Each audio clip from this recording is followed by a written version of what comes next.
So this story might no, this chapter might be upsetting if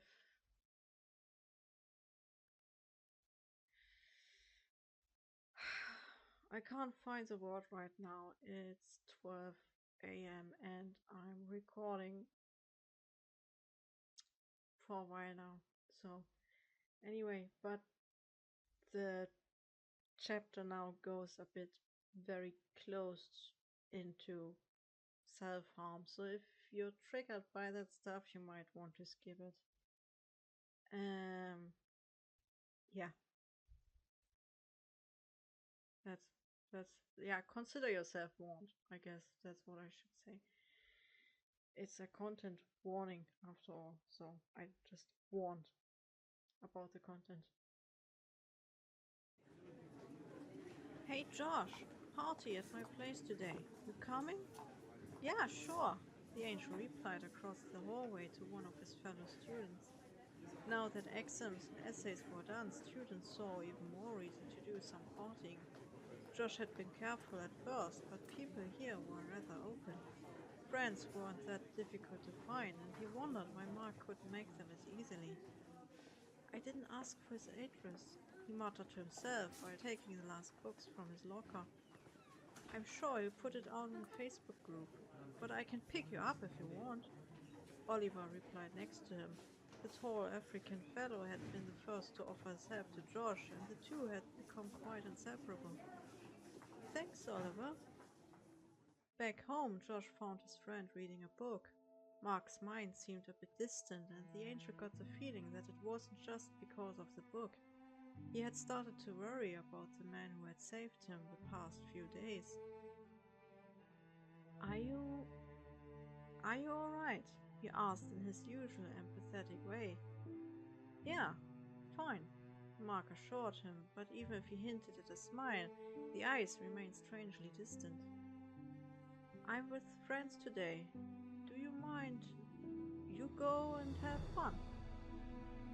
Well, I thought you might want to come with me, Josh finally confessed, feeling sorry for his friend's loneliness. No, Mark only laughed softly. I'm not good with people. I would be bad company. Again, his friend showed an empty smile. Mark was hiding something from him. Obviously realizing the angel's suspicions, the man got up. Look, mate. He stared right into Josh's eyes. You worked hard, you have friends. Go and have some fun.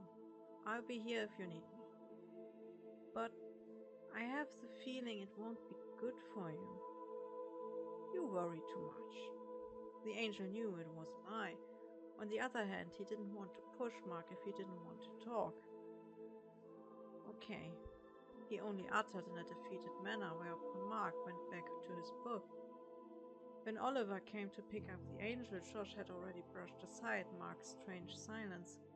His friend had been fine before they had met, and he had told Josh that he'd be fine. Perhaps the Seraphim really worried too much. The party was already going when they arrived. Josh was overwhelmed by the whole arrangement. Loud music and large quantities of alcohol had turned his hard-working friends into a herd of children. The peak of the whole evening arrived when the group sat around the living room table. Thomas had made brownies. Although the angel could tell there was something extraordinary about them. Oliver was the first one to start eating. Taking courage, the others, Josh included, followed. Of course, being an angel, he noticed no noteworthy changes about neither himself nor reality around. His friends, on the other hand, started to notice various bizarre changes, each for himself. Having eaten 2 brownies, Oliver was already slowly drifting away into the depths of his own consciousness. He had stopped laughing about flying geometric forms that talked about equations and seemed paralyzed. It was Thomas' voice that broke through the others' giggling. Josh, you are glowing. Like. Following Thomas' finger, the others fell silent. Like an angel. Josh's alarm bells started ringing at once. Had this human found out about him? What do you mean? He asked, dumbfounded. It's beautiful, another remarked. Josh was surprised by his friend's gentle response. Taking his chances, he slowly spread two of his many wings, whereupon the others responded with more awe. You are an angel, Thomas concluded. They continued to admire their friend until one of them tried to get up only to fall. A new wave of laughter erupted, which was only paused for more strange phenomena. After the sixth brownie, Josh too started to feel something. It wasn't much, only a faint tingling sensation and the will to reveal himself more. Testing the waters, he opened the other 4 eyes in his face. None of his fellow students seemed to mind the change in appearance. Josh soon joined into their sounds of merriment, but the effects soon wore off and the angel decided it would be better to hide his angelic parts again before the others came out of their heightened state of consciousness. I'm back, Josh announced, still in his good mood when he opened the door. Nothing but silence greeted him. Checking the time, the angel noticed that it was now 3:30.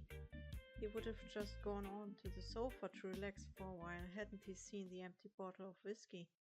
The last time he'd seen it, it had been at least half full. Worry welled up when he made the connection. Mark hadn't been fine after all. Mark? He called for his friend. Nothing stirred. His friend's bedroom was abandoned. Upon checking the bathroom, Josh found the man passed out and sitting in the shower. Mark had taken off his shirt. Fresh, deep wounds covered his upper arm, where several old scars could be seen, and 2 more on the forearm hadn't even stopped bleeding. The knife was still lying in the shower, together with the occasional bloodstain on the floor. Lord God, Mark, what did you do to yourself? Josh kneeled in front of his human friend, trying to wake him. He had cut across old scars, disfiguring his skin even more. The angel felt his own heart bleed at the sight. He should have taken Mark with him. He shouldn't have left him on his own. The first thing Josh saw in his friend's eyes when they fluttered open was confusion, and then shame. Josh? He only muttered in his half-conscious state. The angel could feel that his friend was paralyzed by his own vulnerability in the face of another being. Mark stared, and when his eyes grew glassy, he tried to turn away. Flinching from the pain, he stopped. He must have cut very deep. When the man moved his arm, Josh saw even more cuts on the side of his abdomen. Once again, his heart sank. His friend had suffered, and he hadn't been there. Be not afraid, you'll be fine now, Josh spoke in a gentle tone. Just leave me here. If I move another inch, I'll need a toilet. World spinning. Unable to say more, the man fell into a kind of uneasy half-sleep. Like Mark had done it, Josh cleaned the wounds and dressed them up. Lifting his friend from the ground, he put him onto the sofa. Taking a chair from the kitchen, he sat down next to Mark until noon the next day. When his friend woke up, Josh said nothing, although when Mark attempted to get up, the angel intervened. I need some water, the man defended his actions, and a trip to the bathroom.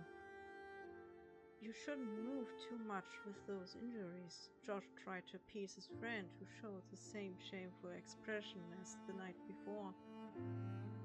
They aren't that deep, he replied in a harsh tone. They are very deep, Mark.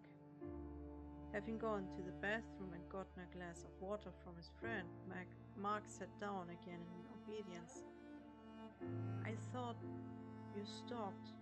Josh reignited the conversation, because his friend was only staring dully at nothing in particular. It's difficult to stop once you depend on it. You planned to do this, didn't you? Josh kept harassing his friend, with his tone remaining gentle. were waiting for me to go. I didn't plan anything. I was miserable. I felt awful. Mark clasped his shirt at the height of his heart as his voice grew firmer and more upset. It hurts, and I didn't want you to worry. Or no, I'm not proud of it. Why wouldn't you tell me? Because I'm afraid. Afraid you would leave me for all those other people. Afraid to be abandoned. Mark's voice had grown low again as he confessed his fear. As if to hide his wounds, Mark put his hand onto his upper arm. We are mates, Josh suddenly said with as much hurt as love. You found me, you know me. I will never leave you. I like these people out there, but we too. Our friendship goes deeper.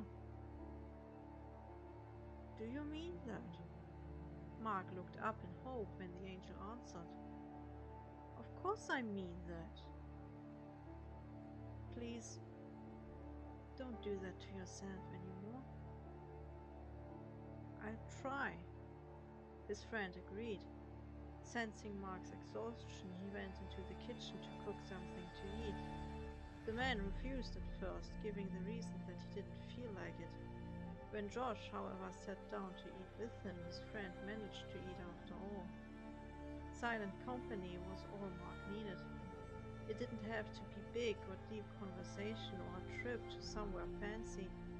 All the humans seemed to want for the moment was to spend some time in the same room as his friend. After a while of peace, Mark even started to draw. It was a dog with many eyes and angel wings. It was very delicate, drawn only with a pencil and shaded in some places. It almost looks like me, Josh remarked. I had you in mind. I could heal your wounds, he offered his friend, but Mark shook his head with a grim face. He was punishing himself for something Josh didn't know about, and the fact that he was helpless troubled the angel.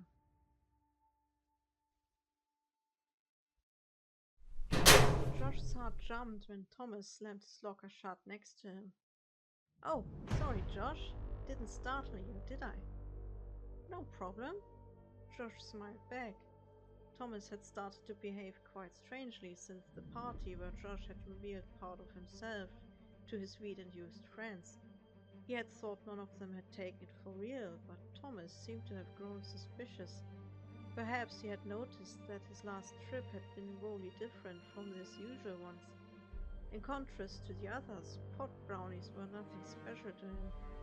The thought upset the angel far deeper than he himself liked. The next encounter came when Thomas accidentally bumped into Josh, yet the angel noticed the searching hands on his back, looking for evidence of wings. Josh only smiled at the puny attempt. Mortals couldn't feel or see such things if said angel didn't want them to see. Thomas kept very close over the next few days. In lectures he sat close enough to Josh to see the angel as being rather hidden himself. When Josh sat down to study on his own, Thomas was close by, usually only 1 or 2 seats away. The human was seemingly constantly observing Josh, enough that the angel started to wonder if Thomas didn't need to study himself. When Josh packed his things late in the evening to head home, Thomas cut him off in the entrance area. In his hand he held the cross, but it looked wrong. You are holding the crucifix the wrong way around, Josh uttered with a tilted head. What for? Thomas kept looking for a second before eyeing the crucifix as if something was wrong. Realizing his plan didn't work, he put it away. I've had enough trips to know when something's off, Josh. His voice wasn't unfriendly and yet cautious. What are you? For what I saw ain't human. I'm Josh, the seraphim answered truthfully. Just Josh, your friend. Are you though? Thomas countered while stepping aside. When Josh passed him, he added, I will find out, you know, the truth. Only the Lord can grant us truth, Thomas. We are far too inferior to truly grasp it. Despite his wise words, the angel left with a queasy feeling in his stomach. He was trying to convince himself that his father was with him, but God had left. He had left, and all the seraphim had suddenly lost their purpose. Even now, the cherubim guarded the entrances to the magnificent dwelling in which God had once sat on his throne. Michael couldn't tell where he had gone, nor had he dared to claim their father's throne. The loss of purpose concerning the never-sleeping ones who served the Lord directly had draped itself over the azure city. Josh tried to remember. Why had he started to fear? Perhaps the change had been triggered by his longing for things going back to the way they once had been. All he knew was the sudden hollowness caused by God's absence, and with the emotions his burning light had started to grow fainter. It had gone unnoticed by the others, but the seraphim knew when his vibrance was changing. The wish to find answers had arisen and sent the seraphim through heaven's fields and pastures. Michael had tried to appease him, although even he had only spoken with his head bowed and his face hidden. Josh, however, had been confused, unwilling to listen. His roamings ended there, like a black gap. He tried to dig deeper, but he couldn't remember what he had done to enter the earthly plane. His head started hurting when he tried, spitting out nothing but foggy glimpses.